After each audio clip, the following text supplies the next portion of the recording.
Joining me now is Congressman Mike Turner from Ohio, a state that has been hit particularly hard by the opioid epidemic. He's a member of the Addiction Treatment and Recovery Caucus. I should also say that Mike Turner was also a mayor in Ohio. And, you know, sometimes there are people who've actually run a city who have a different feel in town. I don't want to knock anybody that hasn't been a mayor, but I just want to bring that other dimension of his career together because I think he has a tactile feel for a lot of this. Congressman, it's great to be with you as always again.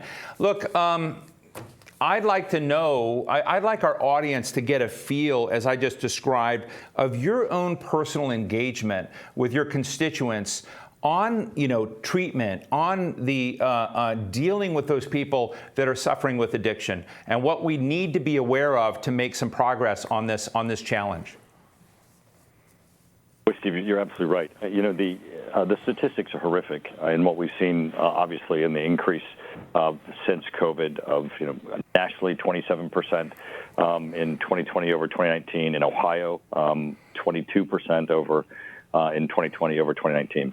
But the most important aspect, which is what you have said, is really the stories and being able to talk to individuals who are providing treatment, people who are coordinating programs for treatment, people who are dealing with those who are having a crisis, because from there you get solutions. I was very surprised in talking to my local sheriffs and touring their jail facilities of a federal problem that we create with how we deal with funding in our local prisons. People who are facing addiction are left to dry out, if you will, to go into withdrawal on their own in the facility. And the facilities don't have access to funding to be able to get treatment for these individuals. Now, when we have custody of them, when we have the greatest ability to have an impact in their lives, to start treatment and then marry them to treatment outside once they're returned back to their community and back to the environment in which the addiction was expressed. On the federal level, we cut off funding for people who were eligible for funding pre-incarceration. So if you're on Medicaid and you're incarcerated, you lose your Medicaid benefits. And then when you're released, you get the Medicaid benefits back. But we artificially block that individual and the community from being able to seek utilizing those funds that the individual is eligible for continuity of service. We have a bill, the Medicaid Reentry Act, that's bipartisan. We're working to do this. But that comes from the stories of hearing people who have the frustration of, hey, I want to help, I want to make a difference. This is an impediment. Let's fix this. And let me just ask you, Mike, I say Mike because you and I are friends, but I mean, like that just makes common sense, right? So who's the opponent to that? Well, unfortunately, it goes back to our structure again, because when I first dropped this bill, it was scored congressionally as a whole new program because we artificially cut off people's benefits that they're entitled to when they're in prison. Instead of it being just a elimination of an exclusion, they actually scored it as a whole new program. It really needs to be a removal of an exclusion from an existing program and a priority, because this would make a huge difference. If we can start treatment while someone's incarcerated and then continue that treatment when they're released, our success rate will be huge as we have continuity as they go back to the environment from which the addiction was expressed.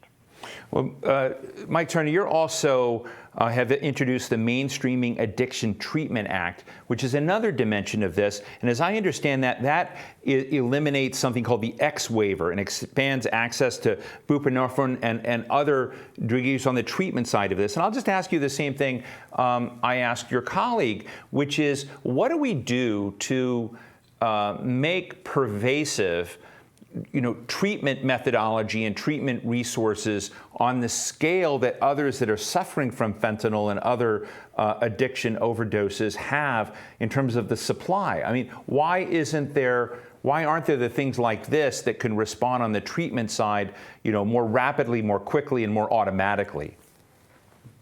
Well, you just said it perfectly. The fact that there are restrictions and the ability for a physician to provide treatment, the restrictions in buprenorphine, are nonsensical.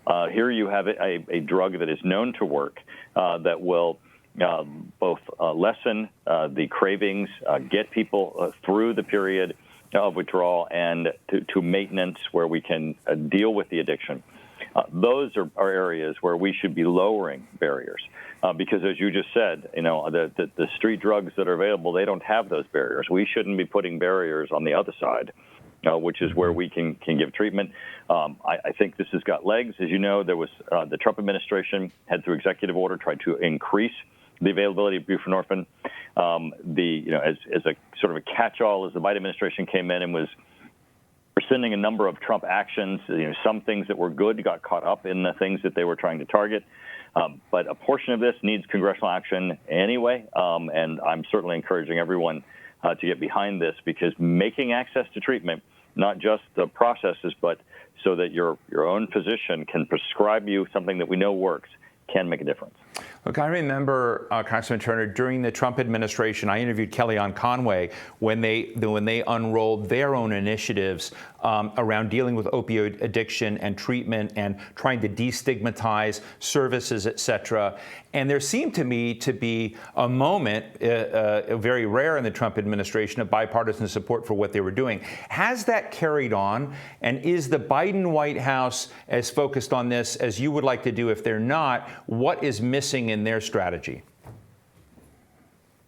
Right. Well, there hasn't been much bipartisanship in the Biden administration, as you know, and I realize I come from the other side of the aisle, but I can also say that because there's not much outreach. There's almost been this sense of urgency of, we have the House, the Senate, and the White House, and while we do, let's try to ram through as many things as possible. And what that does is it thwarts that level of bipartisan discussion that you would expect for things that people can rally around and win and succeed. Coming right off COVID, I do think that the opioid crisis has gotten pushed to the back seat, where people sort of believe it wasn't the most pressing. They believe that we'd made headway. And then as they look in retrospect back to the numbers and see that as people were going through quarantine, as people were going through unemployment with enhanced unemployment benefits, they had, the opportunity, the access, and a tremendous amount of time and stress, which are all the types of factors that really weaken, I think, people's resolve when it comes to an addiction. So I think now that people are seeing these numbers, you're getting that rallying around, and people are seeing there's some real things on the table that we could have done and that we can do now. Look, the last question I have for you is, I mentioned that you were mayor of Dayton, Ohio. You're a very popular mayor. You had bipartisan support when you were there. And I, not to put words in your mouth, I'm just interested in, as a former mayor who has a real good feel for the community in different dimensions, what is the best practice? What are the best practices of parts of this equation where we have numbers going in the wrong direction with deaths and addiction?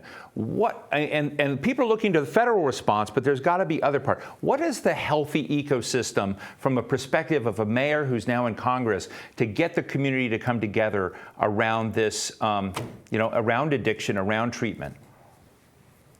Well, Steve, once again, you completely characterized it appropriately.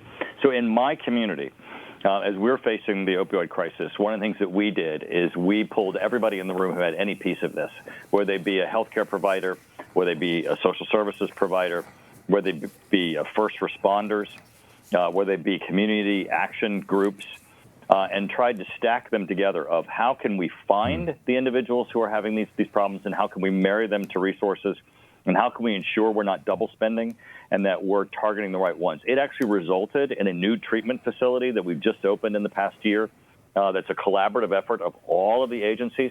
On the federal level, we can increase spending, we can reduce barriers, but on the local level, this really does take everybody getting around the table, determining where the resources are and the responsibilities, and streamlining it, because this has been a crisis. Well, Congressman Mike Turner of Ohio, former mayor of Dayton, Ohio, it's always great to have a real conversation with you about serious issues. Thanks so much for joining us today.